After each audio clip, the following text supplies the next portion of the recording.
Peretasan informasi data pribadi sering berujung pada beragam kejahatan siber, mulai dari pemalsuan data untuk pinjaman online, kartu kredit, hingga penjualan database secara ilegal.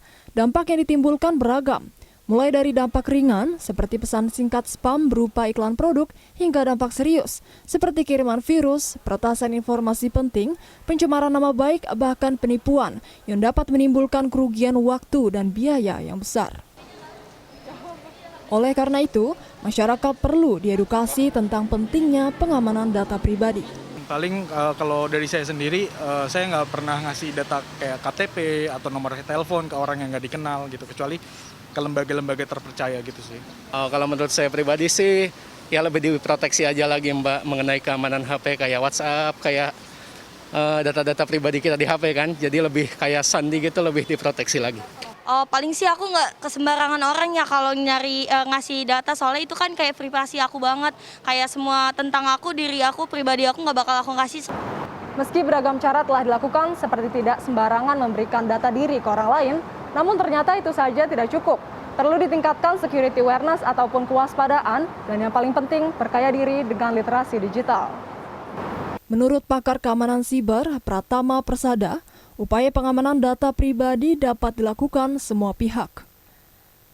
Bagi masyarakat, hal yang bisa dilakukan adalah mengganti password secara berkala setiap 6 bulan sekali.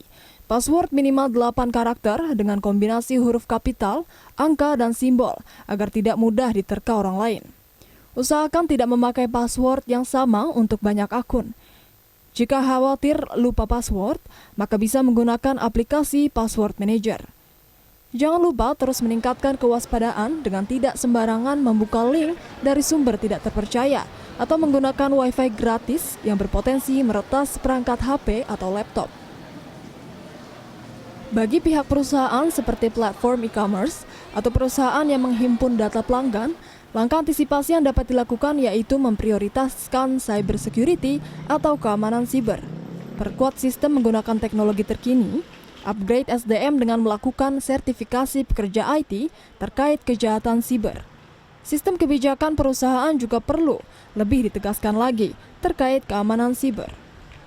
Selain itu, pemerintah juga perlu memperkuat hukum UU ITE dan lebih tegas lagi dalam sanksinya. Bahkan, literasi digital perlu diwajibkan dan ditanamkan kepada seluruh siswa sejak sekolah dasar. Hal ini karena teknologi sudah menjadi bagian dari keseharian masyarakat. Untuk melakukan checking apakah akun kita ini bocor atau tidak, ada beberapa layanan yang bisa kita coba, misalkan di Firefox Monitor gitu, itu bisa kita browsing di internet, nanti bisa cari di Google Firefox Monitor gitu, nanti bisa kita masukkan alamat email kita gitu, kita ketik alamat email kita, kemudian begitu kita klik akan ketahuan nih alamat email kita ini sudah bocor atau belum di internet begitu. Ketika ada pertanyaan apa yang harus dilakukan masyarakat, nggak ada yang bisa kita lakukan. Yang bisa kita lakukan sekarang adalah kita harus waspada. Kenapa? Kita harus menganggap bahwa data kita ini sudah bocor di internet.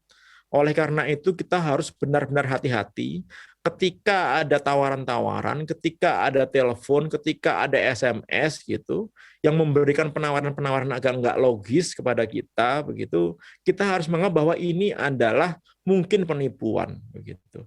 Jadi sekarang kita harus bersikap suudzon ketika ada komunikasi ke kita, gitu. Ketika kita terima email, kita harus cek benar linknya, benar nggak link yang dikasih itu benar-benar link yang valid, begitu. Warga yang menjadi korban kejahatan siber bisa melapor ke polisi. Penjahat siber tak pandang bulu, siapapun bisa menjadi korban. Kita harus tetap waspada, terutama terkait pengamanan data pribadi. Syifa Hanifah, Galuh Prestisa, Jakarta.